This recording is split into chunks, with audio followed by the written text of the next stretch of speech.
This is the third panel of today's, this year's Czechia Security Forum.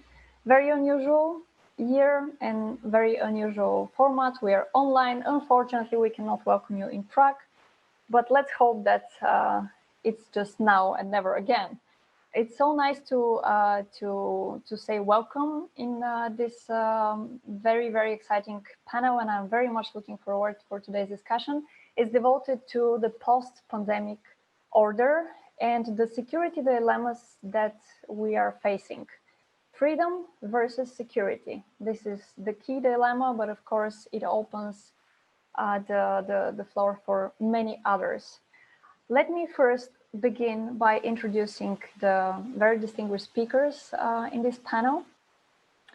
And I would like to start with Christopher Cocker, a director of LSE Ideas. He's the author of many books, including The Rise of the Civilizational State, and also The Remaking of World Order, and also Why War, which is to be published in 2021. He is a frequent lecturer at military institutes and staff colleges, including the Royal College of Defense Studies, the NATO Defense College, and the National Institute of Defense Studies in Tokyo. He served for 3 years on the advisory board of the Czech Diplomatic Academy. Mateja Peter is an assistant professor at the University of St. Andrews in Scotland, where she directs the Center for Global Law and Governance. She has previously worked in the policy sector in the UK, the US, Germany, and Norway, consulting governments and international organizations on state building and peace operations. Her work is at the intersection of international relations and law, and she specializes in third-party interventions in post-conflict countries and the rule of law. She researches and publishes specifically on the Western Balkans and Sub-Saharan Africa. And Cameran Ashraf is our last speaker. He's assistant professor of new media and global communications at the School of Public Policy, Central European University, already in Vienna, as we know, and co-founder of Access Now, one of the largest international human rights organizations dedicated to defending human rights in the digital era. Based on his work, the European Parliament selected Access Now as finalist for the 2010 Sakharov Prize for Freedom of Thought, the European Union's highest human rights honor, as you may know.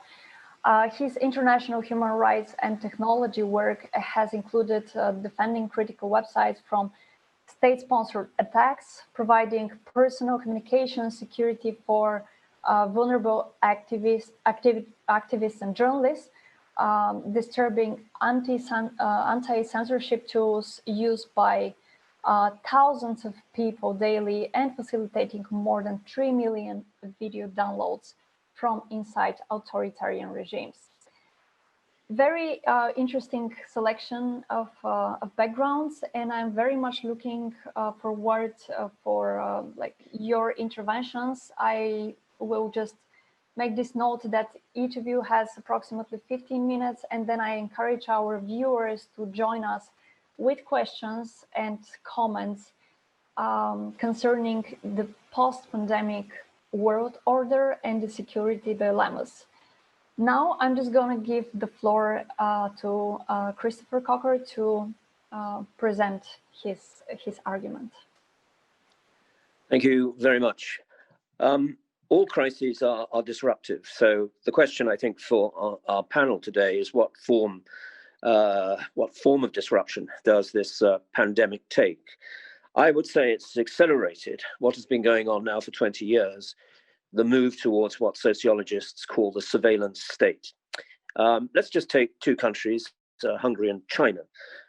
In Hungary, the government has exploited the emergency to centralize its power. This is a common tactic of many states. Orban did this at the beginning of the COVID lockdown. But he also did the same, of course, in the 2015 migrant crisis, where he declared a state of migration emergency. So it's not surprising he sees this opportunity. It's an opportunity that many states have seized with relish.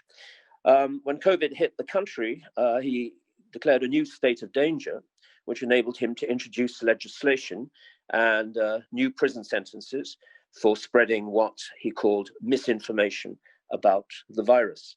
And although the state of emergency was relaxed earlier this year, there's an omnibus bill which has been published, which makes permanent some of this emergency legislation. Now, the pandemic began in China, of course, and it's to China that we should look for our Orwellian future. Just have a look at the Chinese private tech industry, which has been flooded with state capital in the last 10 years to build unique data-intensive surveillance systems. In fact, surveillance has made many Chinese companies rich. Think in the United States of defense contractors who were enriched by what Eisenhower called the military-industrial complex. There's now a military surveillance complex in China, and private corporations are at the very center of it. And then, of course, we've had targeted surveillance in the COVID crisis, regionally and individually. Biometric data has been added to the citizenship files of the Chinese people, which are linked to their ID cards. And in our own societies, this technology is already here, although it's likely to be used more sparingly. But then again, we have to distinguish, I think, between suppression and coexistence. So if we have to coexist with the virus for another year or two because the vaccine will not be available, surveillance is going to become even more intrusive. Now, why am I not optimistic about the future? I'm not optimistic because the surveillance that I've been talking about in this pandemic fits a pattern. It's a pattern of how we policed our societies since the 1980s and how we've managed crime. So in response to soaring crime rates, we've gone in for the electronic tagging of prisoners when they're released on parole. The UK now tags twice as many people as the rest of Europe. There is no such thing as Zygmunt Bauman, the social theorist, said, as unsupervised freedom. Even when you're let out of prison, you're supervised by the state if you are deemed to constitute a threat to society. But also think of other ways in which we've done this. The CCTV TV camera, which is absolutely central to managing the virus, has been part of our life for 20 years. There's now one CCTV camera for every 14 citizens in the United Kingdom. It's probably an urban myth that I am surveyed from the time I get up to the time I return home 300 times. But in London, you can't cross a street or turn a corner without a camera taking a photograph of you. Every time I swipe a credit card or I use an Oyster card for the London Underground, I am being monitored by the state. And this data processing is improving all the time because CCTV cameras are now patched into information retrieval systems to facilitate what is called by sociologists knowledge broking. What is knowledge broking? We have cameras that can track particular groups. It's called social sorting as well. So when a camera is filming a crowd at a football match, the technology allows the police to identify the permanent hooligans from the rest of the football fans. Or if you have a political demonstration in London, for example, the police can now spot the anarchists and distinguish them from ordinary demonstrators. So what we're doing is we're targeting groups, and we're doing this with COVID. We target groups as risk factors by gender, because men are more at risk than women, by ethnicity, because Black people are more likely to come down with the virus than white, and of course, by age. Anyone over 55 is considered to be at risk. So in other words, we have been biologically profiling the population for some time. And that is how we manage crime. And we distinguish people by what we call the level of dangerousness which they are deemed to pose. And we distinguish citizens now by the level of vulnerability to the COVID virus. So my final conclusion is that we live in what, again, sociologists, particularly Ulrich Beck and others, 20 years ago called risk societies, in which surveillance is absolutely central. our citizens are basically considered to pose a risk to the rest of us unless they can prove it to the contrary. This, in a sense, threatens civil liberties. Just think of zero tolerance, which was introduced to New York in the 1980s and then, of course, came to London, where the police move on people who haven't actually committed any crimes, but are presumed to be the likely suspects from the areas which are important. That's areas of wealth generation, areas where tourists used to go to, or areas where banks have their facilities. So in other words, we're encouraged to be suspicious of everyone. And to do self-help through neighborhood watch schemes, of course, or private insurance that we can take out. Gary Marx, back in the 1980s, talked about the rise of what he called categorical suspicion. In other words, we suspect people because of the categories which they occupy, which rather does raise the question of whether there is anything called citizenship any longer, if we're just a set of categories, either dangerous or vulnerable. And as we know, the next pandemic will be coming to the world, probably in 10 years or 20 years' time, not 100 years, as this pandemic from the Spanish flu back in 1918. So the state, I think, will be moving even further into our lives. I use the word Orwellian. That is the world of George Orwell's 1984.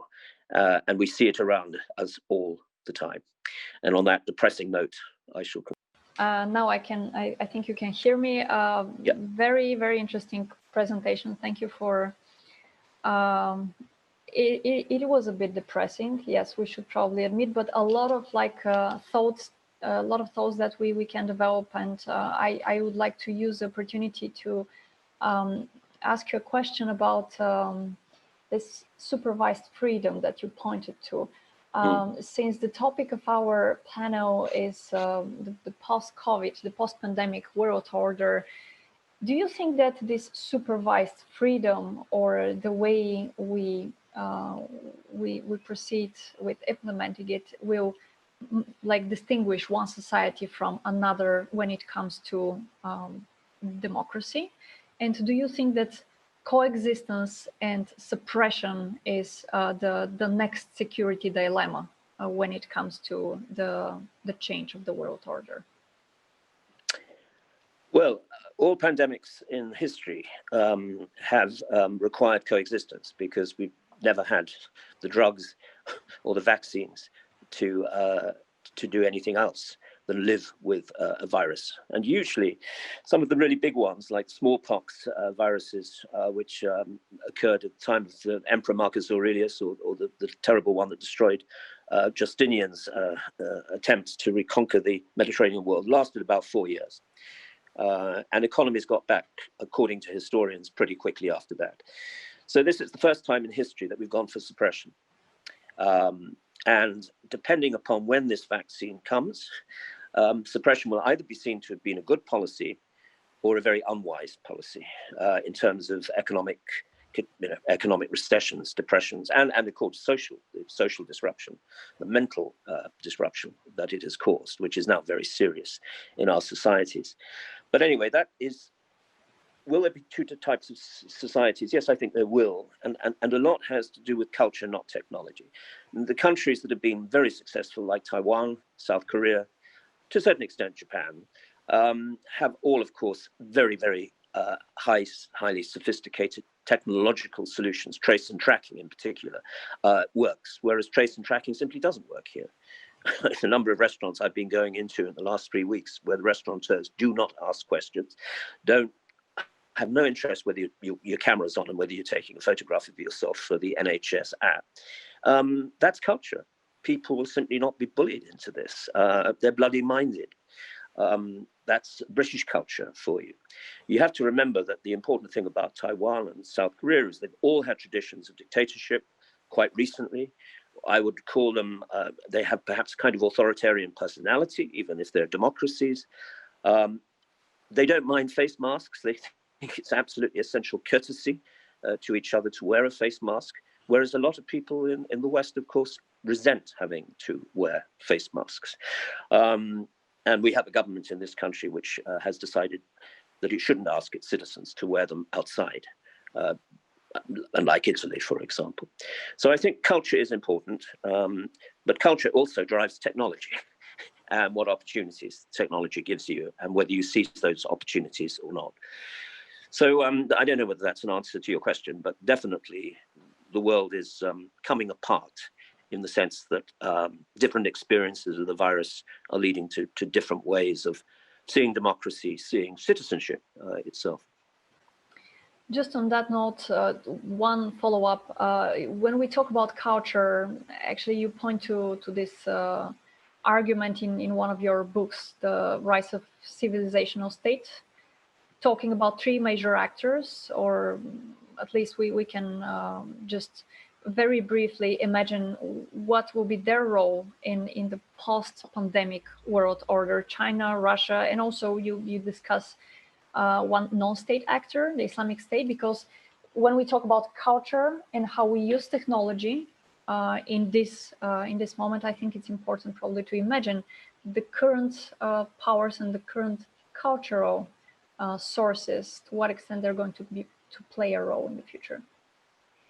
Well, I think culture has become the currency of international politics increasingly. And this is why China and Russia call themselves civilizational states, to distinguish themselves from the nation states of the West, and to also underline the fact that the nation state is a Western invention, and it's not an invention they particularly want for themselves. So culture has become, I think, the center for the way in which we talk about things. But the really depressing thing about this crisis is that there's less cooperation than there was 10 or 15 years ago. And if you go back to SARS in 2003, that, according to epidemiologists, came within a few weeks of becoming a global pandemic, very similar to the situation that we face today. And the reason it didn't was that you had very, very extensive international cooperation. Unfortunately, that was the last time you had extensive international cooperation. Now, just think of the three viruses that we've been dealing with in the last 5 years: MERS and Zika and Ebola in Africa. Three viruses in 5 years with a lamentable response to them internationally, as the WHO would tell you. David Fidler, who is an epidemiologist, talks about SARS as the first post-Westphalian virus, the first virus which required international cooperation on a scale never seen before in international politics.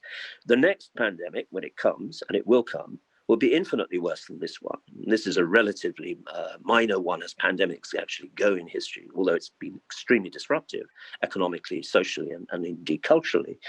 Will we have that level of cooperation? I don't think so. And I wrote my book, The Rise of the Civilizational State, to say we're still living in a Westphalian world where conflicts and international tensions are not just economic, military, or political as they were before, but for the first time are actually cultural as well.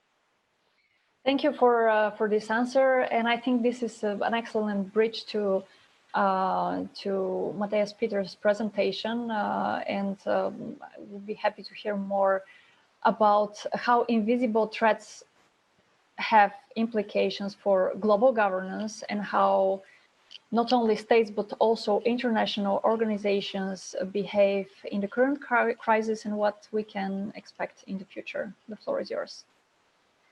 Thank you, Asya. Okay, I really hope that Cameran has some good news for us, because I'm not going to be optimistic either. But I think it nicely follows sort of my intervention from where Christopher led us. What I'm going to focus more is on the external dimension of what's going on. So not necessarily sort of on the internal. I'll point to some of the connections, but the point that I would want to start on is that the biggest challenges today are not state-to-state threats, right? So the biggest challenges that we're dealing with, but ones that involve non-state actors and sort of global concerns. And I think that's kind of the premise that is worth highlighting. So everything from sort of the more clear-cut challenges, such as environmental issues, pandemics, right, migration, sort of the new refugee problems that we're dealing with.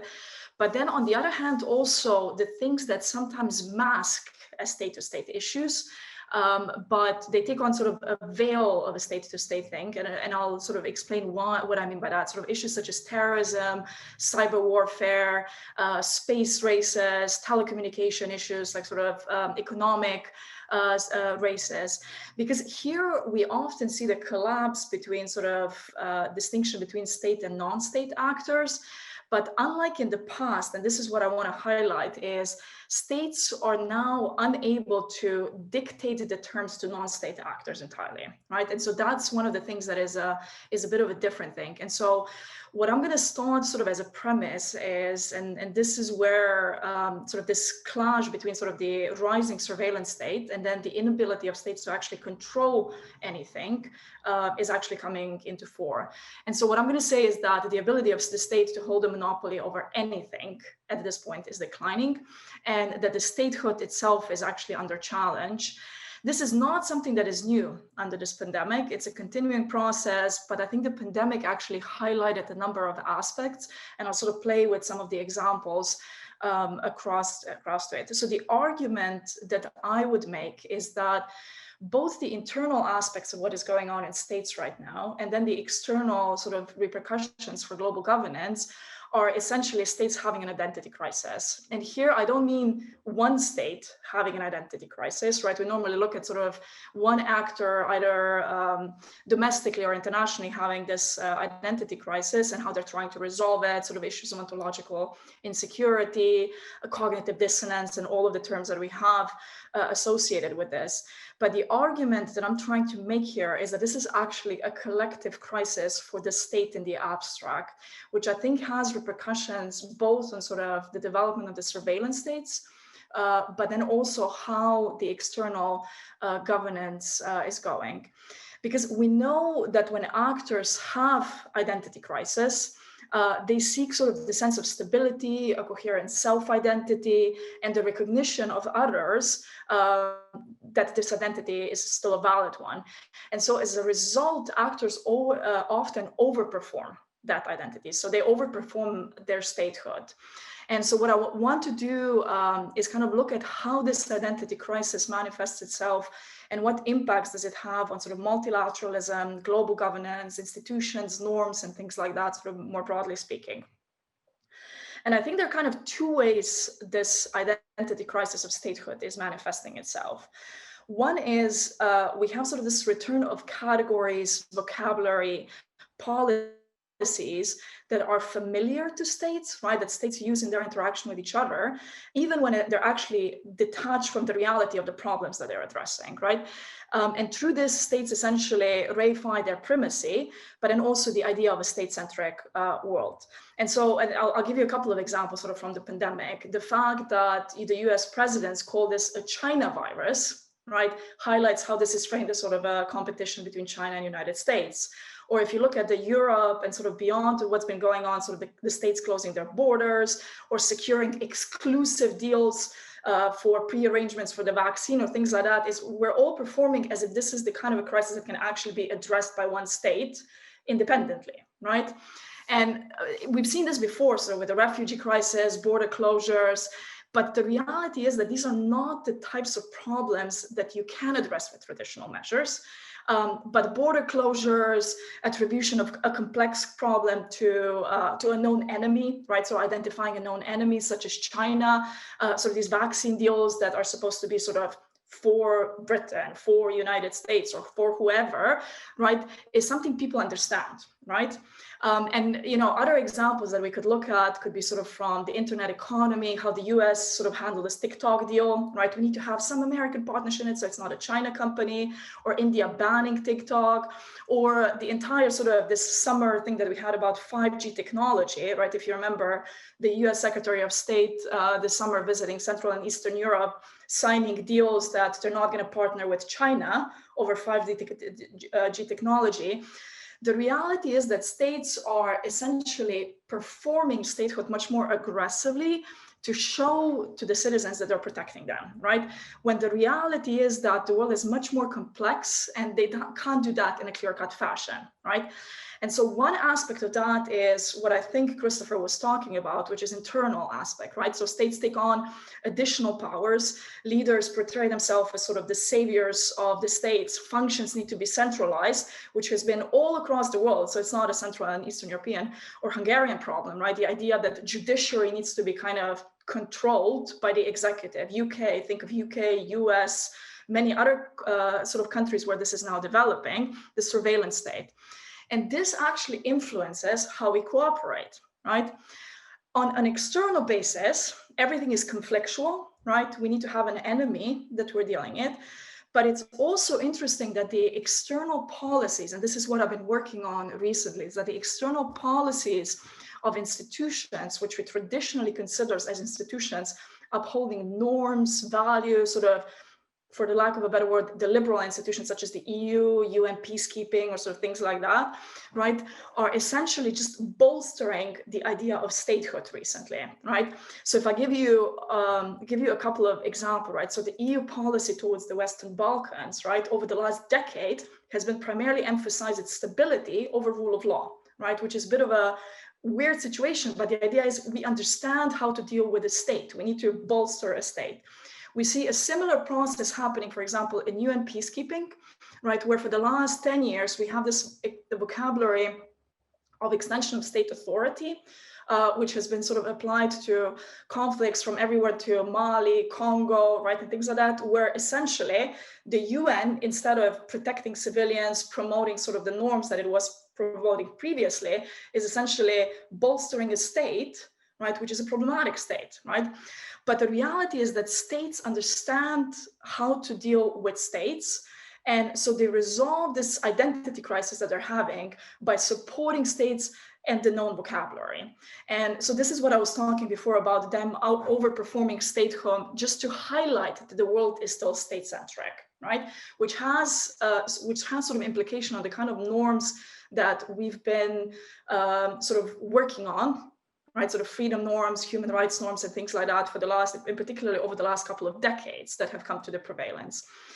And the second way that the identity crisis manifests itself, and I'm not going to go over too long on this, is but essentially through the reluctance to actually adapt existing normative frameworks to a new environment, right?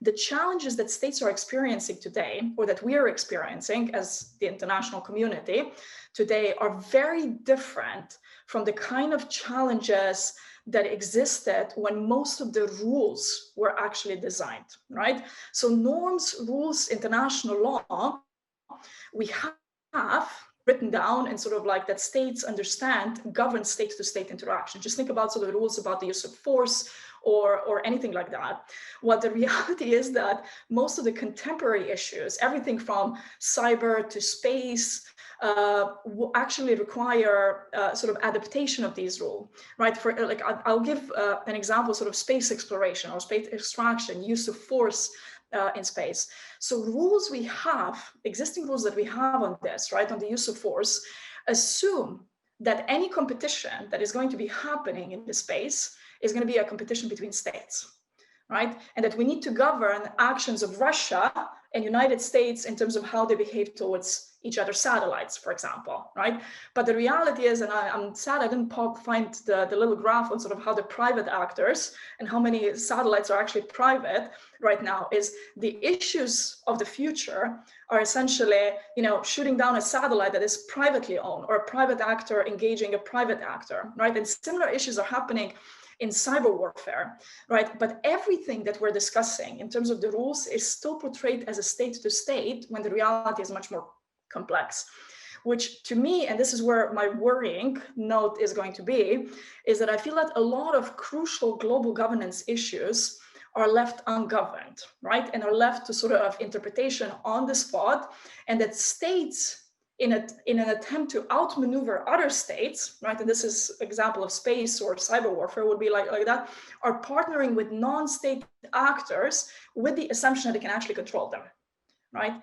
And I'm not sure this is exactly the case. And because of that, states are not actually focused on how to actually govern this new reality. The point that I'm trying to make here, and I'm going to leave it on that note, is that I think the balance between the state and non-state actors has changed in a way that states don't entirely want to acknowledge, and because of that, they overperform their own statehood, right? So I'll leave it at that. Thank you, Mateja. I'm not going to complain that I'm moderating probably the most depressing panel today, but the only reason is that many of the arguments that you and Christopher already made say a lot about the world we live in, and I would like to point to this crisis, this identity, like statehood identity overperformance that you're talking about, and ask you how this affects the idea of global governance. How do we see like a damage already done due to this overperformance of states and statehood, or there is a way out which we need in order to deal with all the global issues that you mentioned, like terrorism, environmental issues, the current pandemic? It's a very it's a big and difficult question, I'd say that, and I think like one of the way to think about it, sort of sectoral damage, we can definitely see already, right? So with a lot of the sort of how the world today is framed much more in a conflictual manner. Right, that is part of it. It's just not acknowledging that the world is more complex and we need to cooperate in order to address that complexity, right? And I think that is that's kind of like the biggest ramification. And I'm sure, no, I'm not sure, but I'm hoping just from the highlight of what Cameran was saying about cyber warfare, that he's probably going to be bringing out this aspect of how sort of the cyber warfare is essentially framed as if it is let's say a Russia-US issue or Russia-Estonia issue or Russia-whoever issue, but in fact it is much more complex when you have non-state actors involved. And despite the fact that at the moment we have states that would maintain that they can control these non-state actors, the reality is that controlling cyberspace, controlling 5G technology or anything like that is far more complex than what we're imagining. And I think that is partly that until states that believe that they can control sort of non-state actors realize that there's not going to be a fundamental understanding of sort of these are the issues that actually need to be addressed, right? So I do think that the damage is being done primarily in the global governance, right? If we look at any institute, I'm trying to sort of like, because there's been so many examples over the last couple of months on sort of how for example, the World Health Organization, right, is now being doubted and sort of it's touted as sort of it's a China organization, right? And sort of all of these things are kind of damaging sort of institutions that we have, because everything needs to be framed in the context of a conflict, because states understand what is an enemy, right? A known enemy. They don't understand how to resolve environment, migration, right? Or people don't understand things like that. Those are complex problems, and it is much easier to frame them as sort of dichotomous problems. Thank you very much for this, and I think it's also a good way to point to the key concepts that will probably shape the post-pandemic order, talking about the statehood, identity, technology, territory. That is also like a concept very much to the idea of a state. Things that we discussed already, and I think that the best connection between all these concepts will come from Cameran Ashraf's presentation. Once again, he's an assistant professor at Central European University and also co-founder of Access Now. So Cameran, the floor is yours. Thank you for the introduction, and thanks to the previous speakers for their excellent and depressing papers. I am an optimist by nature, so hopefully mine will be a little bit more optimistic. But I think that they bring up some really, really great points. And actually, I'd like to commend, I think Asya brought this whole session together because everything I feel has really dovetailed really nicely. So that's really cool, because oftentimes you go to these conferences and like there's three people that have nothing in common speaking. So this is really, really awesome. So I do have a short PowerPoint presentation that I'll share here. And we can get started. So I'm going to focus on as I understand what Mateja was sort of talking about was alternative spatialities of power in a way, is that there's not just one sort of way in which power manifests geographically, there's many ways. And so the thing that, brings this to my mind is that the pandemic, the coronavirus has really, it is brought a lot of attention to both time and space. On the first hand, is time, I'm not going to talk about very much, but just briefly, the coronavirus itself as a biological organism, it operates, if you want to say it in this way, more in line with nature's time. And I think a lot of the frustration and the panic and the anxiety around it, even though as Chris was saying earlier, that this is a relatively mild pandemic, is that we have a frustration with operating on nature's time. We've gotten so used to operating on, our sort of egocentric human time that the idea of how dare nature make any demands of us, I think is also infuriating. But that's a separate conversation. But I think it's also highlighted issues related to, space. And my academic background is as a geographer. So space is something that's super interesting to me. And I don't mean outer space in this regard. I mean like sort of territorial space. And in my interpretation is that COVID-19 has really accelerated, what perceptions of power in space that we're shifting already. So rather than introducing anything new, so for example, the rise of the surveillance state, it's accelerating what was necessarily already there. As Mateja said earlier, however, we're seeing sort of a pushback in regards to people who don't want to necessarily go along with this acceleration, where states think they can control non-state actors, even though that's a trend that's also been really accelerating.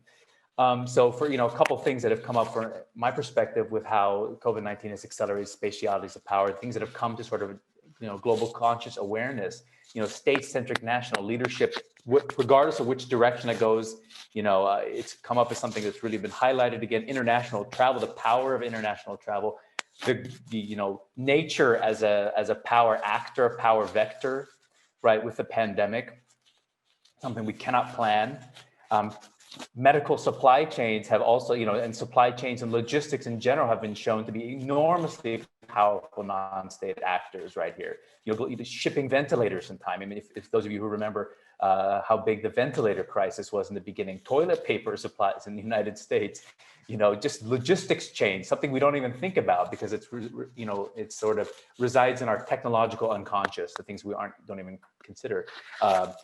Medical researchers, doing the research on the virus and the vaccines, information and disinformation sources, both having an impact on, policy reactions and so on. Software development, these contact tracing software, often being, procured by Western countries, but then the actual development outsourced to many developing countries. So we've seen multiple sort of spaces and spatialities of power that have emerged into our awareness with coronavirus. They've always been there, but they've sort of resided in this sort of spatial unconscious where we're just not so we're not particularly aware of it. And then we have actually COVID-19 acting as an actor in cyberspace as well. Couple just quick headlines that I selected the other day about the significant increase of cyber attacks associated with COVID-19. The WHO, as it says right there in the headline, reporting a 5-fold increase in cyber attacks. Coronavirus has really, really highlighted spatialities of power, how power manifests in space online. KPMG, the global consulting firm, released a very extensive report about the security issues that they were seeing with regard to coronavirus in their global consulting, Fortune 500 companies and so on. And they saw an increase in phishing emails. And these are emails that are designed to get you to click a link or download a file so that you then get a virus. You get malware and, they can get your credit card information or financial information or track you. There was a significant increase. I think the number was about 42% increase in these sort of emails. And they were often under the guise of, coronavirus information from whoever. So you'd open it especially during the early days when it was a lot of panic. People working from home, doing a lot of work on insecure connections as a result, because you don't have a corporate IT team or a university IT team or wherever you work actually there to do the security. You're on your own. You've got other things going on at home, and you might not even be aware of how security works. Using company devices for personal use. You're at your work laptop all day, and you decide, okay, well, I just want to look up, I want to order some food to be delivered to me, and you end up using the company device for personal reasons, and then you might download some sort of malware or something like that could infect the company network remotely, and then of course infect people's devices. There's been an enormous amount of economic strain with regards to the coronavirus, and people are losing their jobs or are existing in many ways in a greater part of economic precarity, right? So their jobs are more precarious. And this often results in a greater increase of sort of insider threat, people who know the passwords or know how to access various accounts and are willing to sell it to various state and non-state actors who might be interested and use it for whatever they want to use it for. And of course, the basic aspect of confidentiality at home, you writing down a password, you doing something and your partner's laptop is insecure. So COVID-19 has actually reshaped geographies of conflict and security online with cyber attacks right here. We're seeing essentially also a rescaling of this, whereas last year, one of the trends the Wall Street Journal reported was that state actors, in particular Russia and China, were starting to focus on smaller firms and junior employees at firms in order to gain access to compromise these organizations. Now they can focus on your home. Your home now becomes a valid extension of sort of the corporate workspace or the state workspace if you work for an agency or organization that's in any way perceived as being affiliated with essential state actors. And this also these cyber attacks are also coming from non-state actors, right? And I think that that's really quite important. It's not just the state actors here, but this has also reshifted the geography and presented non-state actors with a lot of juicier targets, right? It might be really hard to try to hack into, let's say, Google or Microsoft or LSE or University of St. Andrews, right? So they've got IT security teams full-time, but it's a lot easier, for example, to target each individual's home, a lot easier because they don't have the bandwidth to keep the security up. So these changing geographies of power are really accelerating under COVID-19. And one of the geographies of power that was being talked about quite a bit was that the idea that the internet was being divided between the US and China, that we have a rise of digital authoritarianism, that the digital state is reemerging, right? And we've heard some of that today with some of the speakers. But shifting geographies actually in this way, this time of transition, things are falling apart. I think that was someone said earlier, actually opens us up. This is where my optimist comes in, to new conceptual frontiers, right? Ways we can rethink how space and power are manifesting rather than think that things are falling apart simply because an old model is no longer viable, right? Viewing it more as an opportunity. Maybe I'm eternal optimist, but anyway, I always like to see when, at the end of winter, I know spring is coming, so we can view it that way. So I'm going to briefly talk about a sort of a spatiality of power model that more decouples power from territory and can kind of revision some of our geographies of power. Now I've cut this down quite a bit from what I originally had, so I've only have a very few examples here. Just I want to be mindful of time, and so that we have time to talk about everybody else's stuff, which was super interesting. But basically speaking, there are sort of four conceptual parts of this, and this is a bit more theoretical than some of the other talks. And I'll talk about each one of them individually. So the first is this vision called the Ensemble of Worlds, right?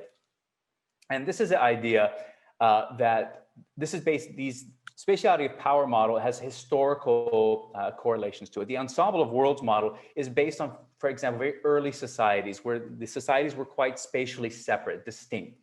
Okay, they were distinctly more inward looking. Now that may not seem particularly relevant today, but as I was talking about cybersecurity earlier, we have spaces that were more disconnected from the internet. I'm looking at Iran's Natanz nuclear reactor, which was targeted by the Stuxnet virus developed by the United States and Israel.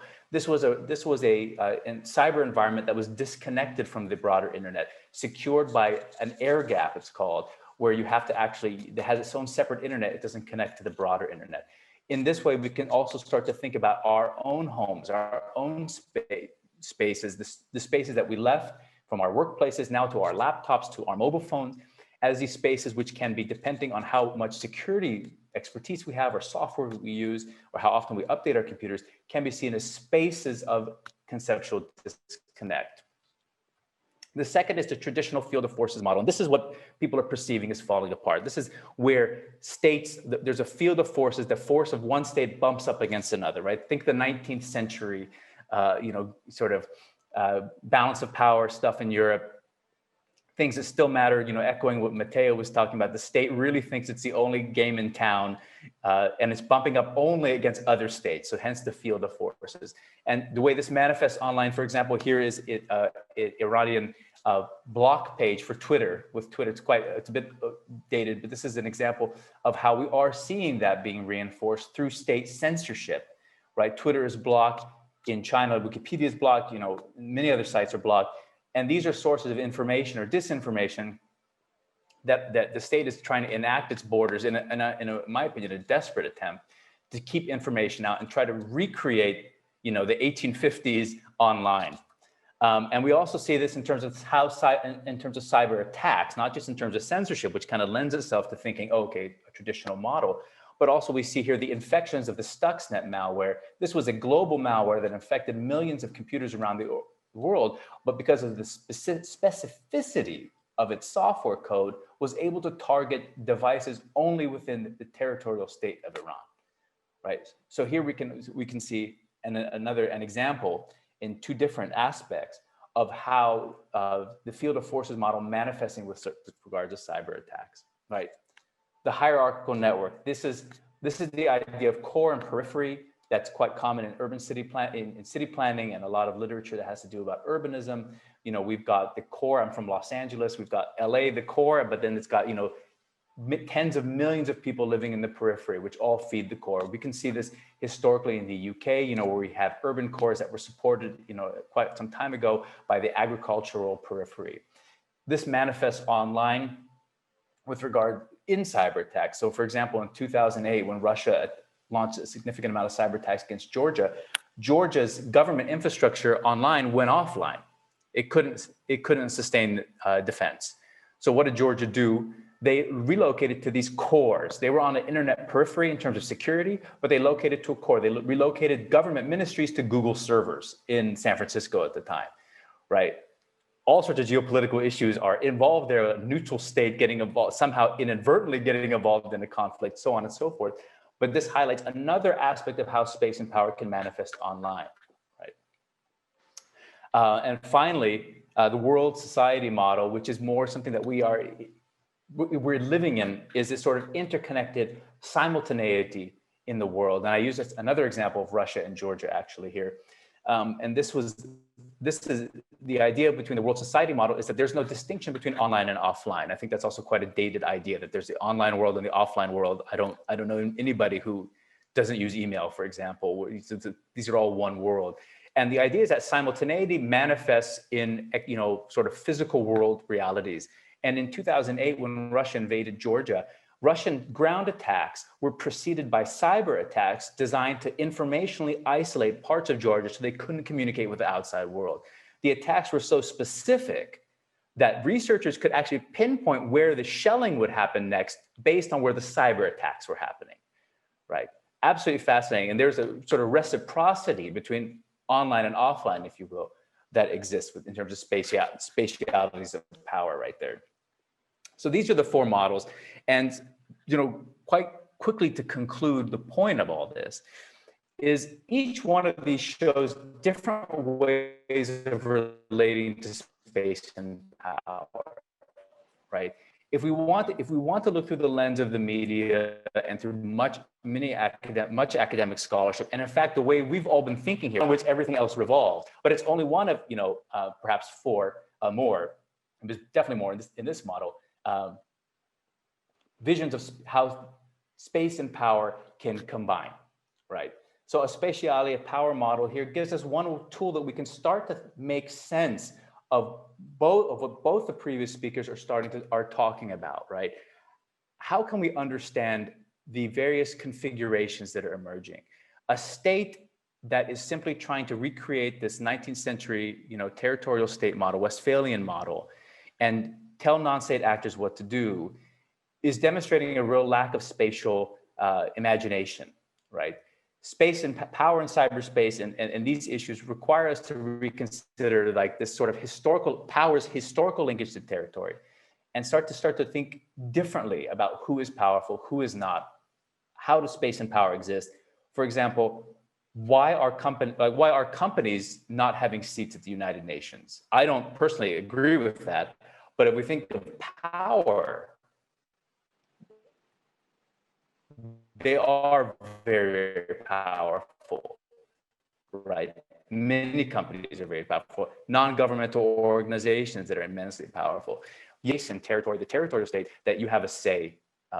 You have a say in almost anything that goes on. So we really need to start to think more creatively about space and power, not only in terms of the abstract, but in terms of as scholars in our literature, in the way we speak with journalists, the way journalists report on things, start to open up what's legitimate power and what's not. And I think I'm just at 15 minutes there, so. Thank you very much, Cameron, for this presentation. I believe that probably space and power are the two concepts we should keep in mind when we think of the post-pandemic order. And I would like to point to the keynote speech from early this morning, in which was the argument about the fact that the cyberspace is basically a reflection of a society.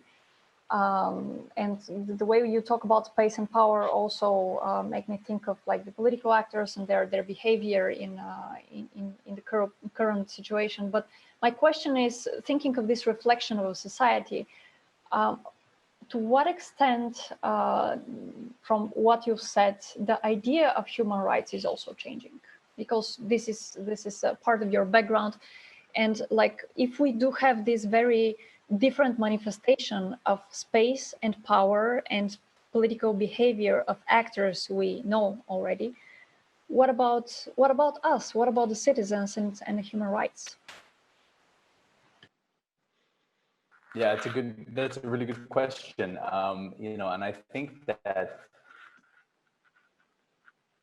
you know, there's two big camps in human rights right now around a lot of the issues around technology, right? There's the camp that sort of wants to look at essential human rights, like freedom of expression, you know, freedom of assembly and association, religion, so on, sort of the traditional human rights, that these are human rights. There's nothing new. We have to adapt, you know, that, for example, freedom of expression online can be adapted in a certain way, that there's no need for separate types of rights. But there's another camp that's saying, you know, new technologies require us to have new rights and think more creatively about what rights are. And this is, of course, there's warnings about this with regards to rights creep, or is everything becoming a right?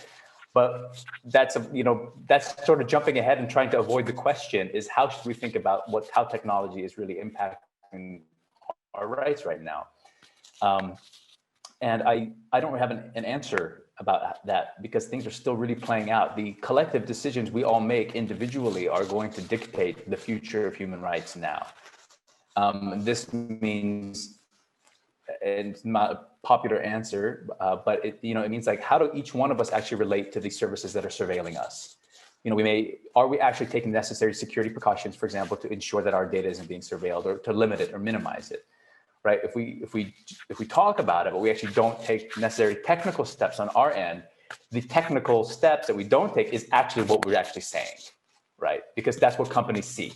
They don't see our tweets. They see all the ads that can be linked to our Twitter profile that we've been just surfing around.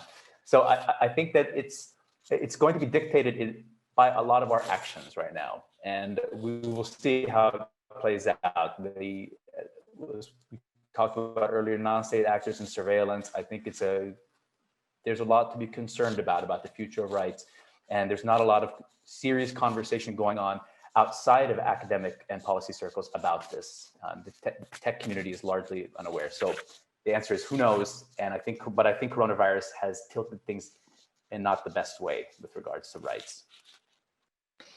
Thank you for this. A lot of interesting thoughts again, and I would like to encourage our viewers to post their questions. You do have this opportunity. You go under the video and you're going to find the spot where you can type your question or comment and be part of this fascinating discussion. And I would like to give the floor to the other two speakers and just extend a bit more this conversation about why the pandemic, or what is like specific and what is new about the pandemic that made technology so important. We did have all the tools. We could go online long before the pandemic. But like, what is in terms of momentum and in terms of event that triggered the importance of technology in every aspect of our lives? Mateja or Christopher, whoever wants to.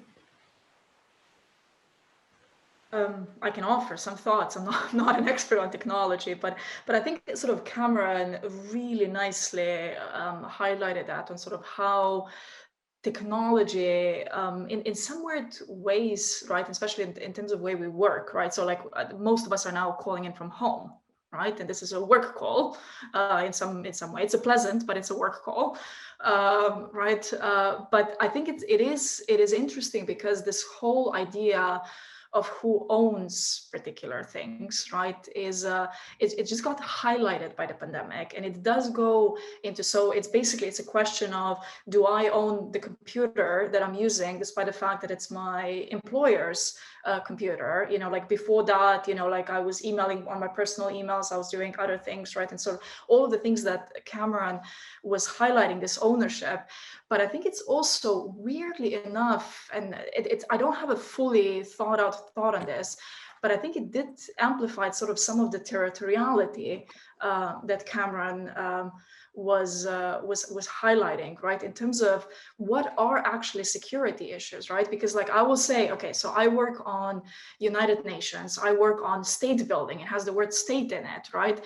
I work on sort of very sort of approaches, but on the other hand, like you go to the biggest body in the world, right, Security Council only deals, like basically primarily deals with issues that involve physical territory, right? As if those are the security issues, right? And I think the pandemic, right, for the fact, so I don't know if you recall this, but like in March, April, there was this whole discussion of whether WHO is going to get included in a Security Council resolution, right?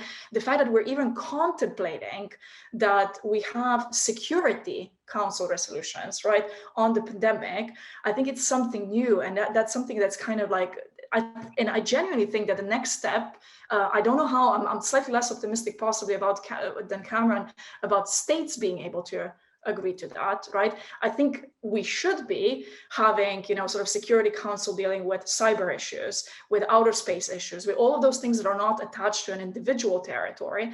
And I think possibly one of the things that is coming out of a pandemic is that there's a bigger emphasis on sort of how technology is not, it's a bit movable, right? It's not that it's mine, companies, states, right? Sort of things like that, that is sort of the idea of ownership of both technology and territory, as an analogy, is contested. Christopher Cocker? Well, I just stating the obvious, really. If this pandemic had come 20 years ago, it would have been devastating because we simply wouldn't have had the technology to work from home. The supply chains wouldn't have operated to the same extent. The just-in-time inventory stock taking has held up because of the private sector. Social media has made it possible for people to have a social life without having to leave home. This was not available 20 years ago. Tracking and tracing would have been impossible for governments 20 years ago. Even the kind of email bubble that we've all been living in since emails first arrived, it's become so natural for us now. We don't write letters and we don't send telegrams. We just email each other on a regular basis. So we were lucky in the timing of this pandemic, which of course has been predicted by epidemiologists for years, came at just the right moment. Having said that, of course, we will be paying for many years to come for the economic, social and psychological damage that has occurred despite this technology. But we're lucky to be living in 2020 as opposed to 1990. Let's put it that way. Very interesting, and I would like to now also include our viewers with questions. And one of them is, whoever wants to take this one. I think that three of you can give interesting answers. How individuals can protect themselves from rising surveillance, and can we push governments to cut their surveillance activities on us? What state can do then? So it is interesting that with this question, we still remain within the scope of the state, like a criticism brought by Mateja. But I would probably just follow up and add to this, not only surveillance coming from the state, but also thinking of the non-state actors, like the big corporations and like social media actors. So if we think from the perspective of individual, from the perspective of citizenship, what can we do? Where is our voice, and to what extent we have power over these trends? Well, let me just start very quickly and then turn it over to my colleagues. It's not just state surveillance, it's corporate surveillance, which in many ways is as threatening and more frightening than surveillance by the state. Our emails are now read. The sites that we visit are read now by corporations to see what our tastes are, what our interests are. They've even begun monitoring our moods. So if we are pessimists like myself, and we just visit pessimistic sites because we want to be reinforced in our thinking, we come in to say we've been doing this at the weekend, and then on the Monday morning we come into the office, or of course stay at home now, and some cheerful things will appear, on your screen to make you feel a little happier. All, of course, advertising, encourage you to go to a holiday in Madeira or something like this. Get out of this melancholic mood that you might be in.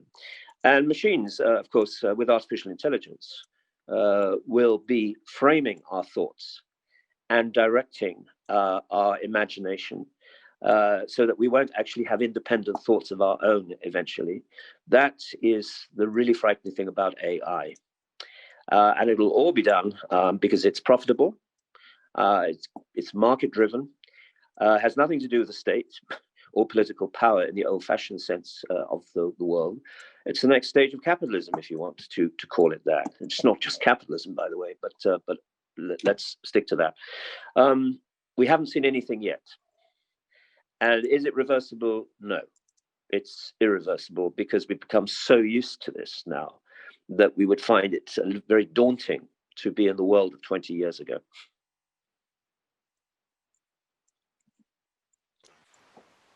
Okay, Cameran or Mateja, I really cut myself having trouble to continue after this forecast about the future, but as Christopher said, that probably it's irreversible to the extent that we're so much used to it that the questions that we are asking today will probably not be very relevant 10 years from now.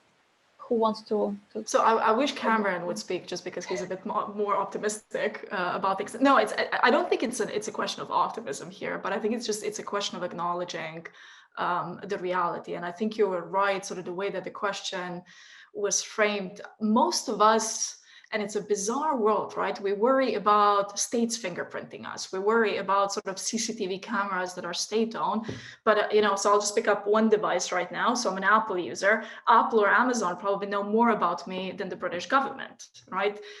So they don't know things about me personally, but they know me as a profile. Or if you think about the reliance that we have for convenience, right? For the fact that, I just want to get my delivery tomorrow, right? It popped into my mind, right? Therefore, I'm going to order it on Amazon instead of go and scour the brick and mortar stores, which during the pandemic got even more highlighted, right? Because we were all sort of relying on internet deliveries and things like that. Or if you think about the fact that, we all use, even at the university, right? You use your university email, right? If you go and look into the fine print, that is the property of the university, right? So in principle, right, the university in a labor dispute can use your own communication against you, right? The reality is that the convenience of how we're living our lives is not something that we're willing to give up. And unless, on an individual level, unless you literally, want to cut that off and go and switch to the old technologies, it's going to be very difficult to escape sort of the surveillance, but not just the surveillance of states, but also of non-state actors. Yeah, thank you, Mateja, and Christopher. Yeah, it's a difficult situation, and I think as Mateja was talking about the convenience, the sort of extensive government surveillance didn't come out of nowhere. It took its cues from consumer behavior, citizen behavior. We were all using convenience. We were all giving away our information for nothing and being tracked online. And then once there was this tacit approval from citizens of that, despite the fact there is a significant body of literature out there, you know, and prominent activists talking about surveillance and security for a long time, the governments, my take, they looked at what people were doing, were like, well, they're having much worse surveillance than what we can do. So why not? Who cares? We're just simply adding on to what's already been done. And I think that part of the issue I do agree that the biggest threat is the corporate surveillance. And I do think, you know, at each sort of stage of civilizations, in a way, you know, citizens are required to develop a new type of conscious awareness about whatever it might be. So for example, right now, one of the things, you know, that we've been having to develop greater awareness greater awareness of is, you know, for example, gender, race issues of wealth inequality, which, you know, so on and so forth. And another thing we're going to have to develop with greater consciousness about, you know, is technology. And this is going to require, you know, a redefinition of citizenship in a way that might include, that might require us, in a sense, to start to invest in learning how are we tracked online? What are some very, you know, relatively simplistic things steps that I can take? You know, can I get some plugins for my browser? Do I really need to link my personal email address with everything I'm ordering, or can I have an ordering only email address where things are, so at least I'm disaggregating some stuff. It's a bit of a pain in the butt, but, you know, but I'm also, you know, not acting in isolation too. And so this is where the second aspect of this redefinition of citizenship comes from for me, is a recognition of, when I do things online, because of how things are so interconnected, my network is also implicated in what I'm doing. So, you know, the AI that's out there, the surveillance systems, they operate on very simplistic assumptions. For example, if Mateja and I are connected on social media, there's an assumption that we have some common interests, and therefore some ads that are shown to me or some tracking that's done to me might be relevant to her. So every step I take online, of course, that's always been true in the world, right? Every step I take online, I'm also implicating everybody else. In the same way as if I wear a mask or not, I'm, you know, potentially putting other people at risk. So one of the things we're being called to think about here is also our interconnectedness as people, and whether or not I want to do this to others. And if somebody came around to me, you know, and told me that they were doing all this stuff, and now I'm getting weird ads, and I've seen it happen with people. I will send pictures of things I like on Instagram to friends. And then what happens in their Instagram ad feeds, they get ads and pictures of the things that I send them, right? So my actions impact their experience, their privacy and security. So we have to also think not only of ourselves. So that's why I think we need to reconceive we need to add on some new things to citizenship, you know, as we've added on, you know, hopefully, you know, being thoughtful about gender, race, wealth inequality, so on and so forth. Thank you. I think we partially managed to answer one question that is in our chat, whether if state surveillance might be actually something good in case if it's in the hands of morally uncorrupted people. This is like what one of our viewers is saying and asking. And whether it can be actually used for good purposes. I would like to just use this question and to point to the rules and the norms, because Mateja mentioned about this. Do we need, and what kind of rules and norms we need in the post-pandemic world order? We talked about the role of the state, the fact that we do have manifestation of power and space in a new manner, about this crisis of identity and the way how we see the expression of statehood.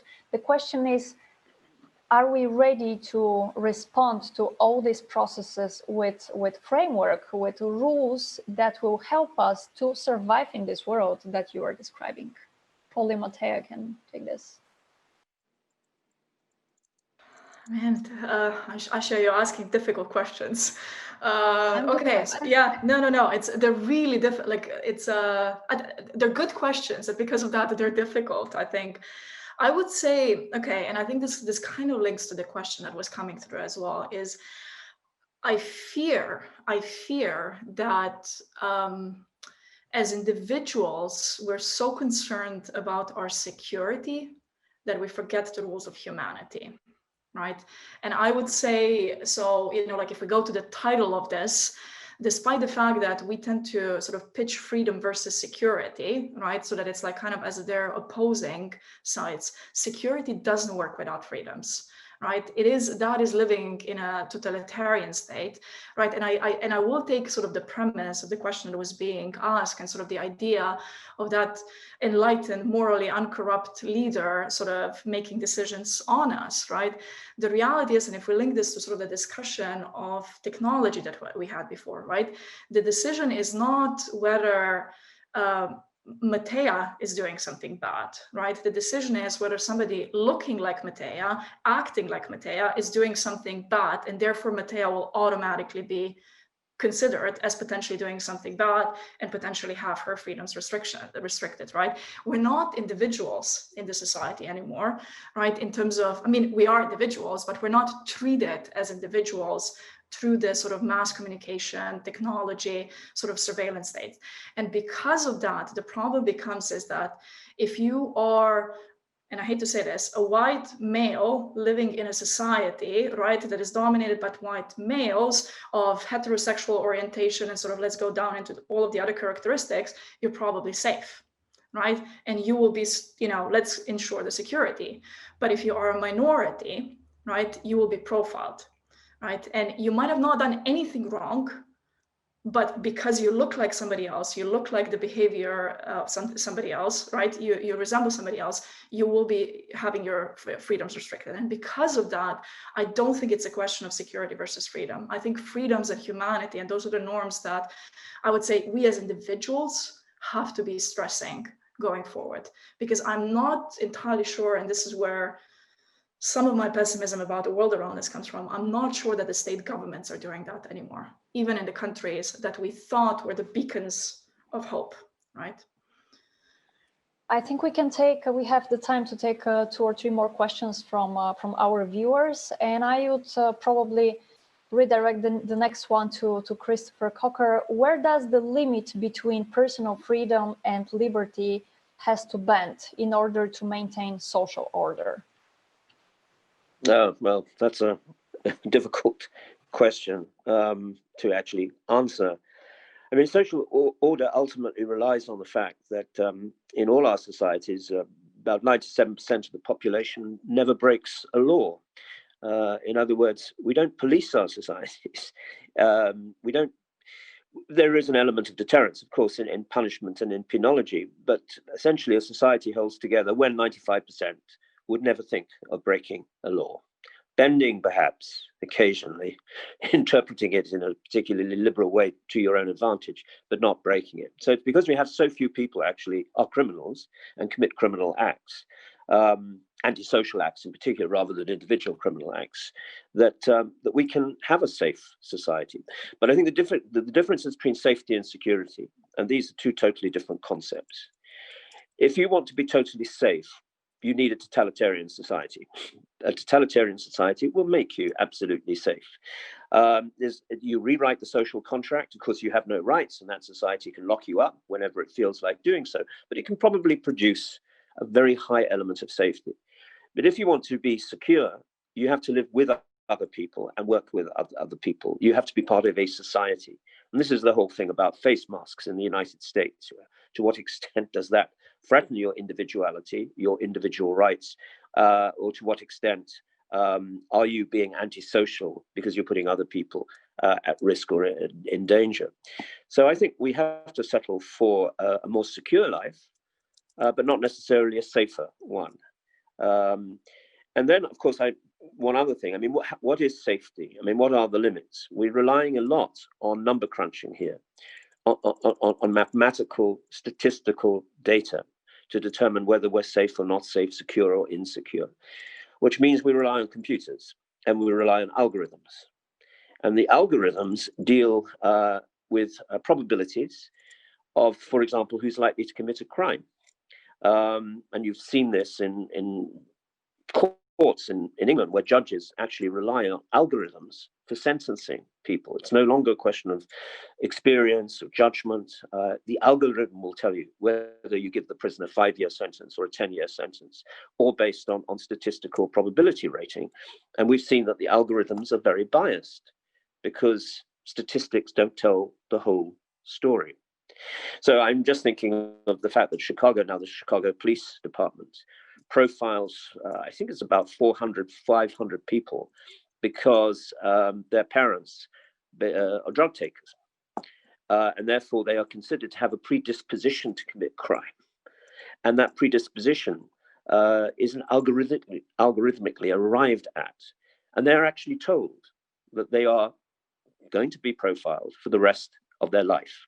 This is intended to deter them from committing crimes because they know they're under 24-hour observation. Now, this is extraordinary because it is, of course, completely against American civil rights and against the American Constitution, which presumes innocence unless proved guilty, and that doesn't deal with concepts of predispositions to doing things. So I think we're really in a very tricky situation because safety requires predictability. Your behavior must be predictable. Safety requires you to anticipate when a crime is going to be committed and to stop a crime from being committed. And that, of course, can be done algorithmically as well and by computers. But it's a very, very different concept than we've been aware of, at least in the Western world, in terms of our concepts of justice and law and order. So we're going down this way. We're relying more and more on machines to take the decisions for us and not to exercise our judgment in the old-fashioned way that we used to do. Thank you very much for all this very, very interesting thoughts. And there are a couple of questions in the chat that we didn't manage to answer. But thank you very much to all the viewers who have been active and participating in this discussion. I would like to once again thank our distinguished speakers on the behalf of the Institute of International Relations Prague. And once again, I really hope that the new format that we are experiencing these days is going to end at some point, and we are going to be able to welcome you in Prague next year. Stay safe, and for all our viewers, just to remind you that there is another panel starting just in 15 minutes, and we are going to talk about next borderless malicious strategies. Are we ready? I think that our panel was a preparation for the next one, because in the next panel, speakers will focus more on non-state actors, on terrorism, and to what extent strategies of non-state actors have been changing due to the crisis we are going through. Thank you once again, and wish you a lovely day.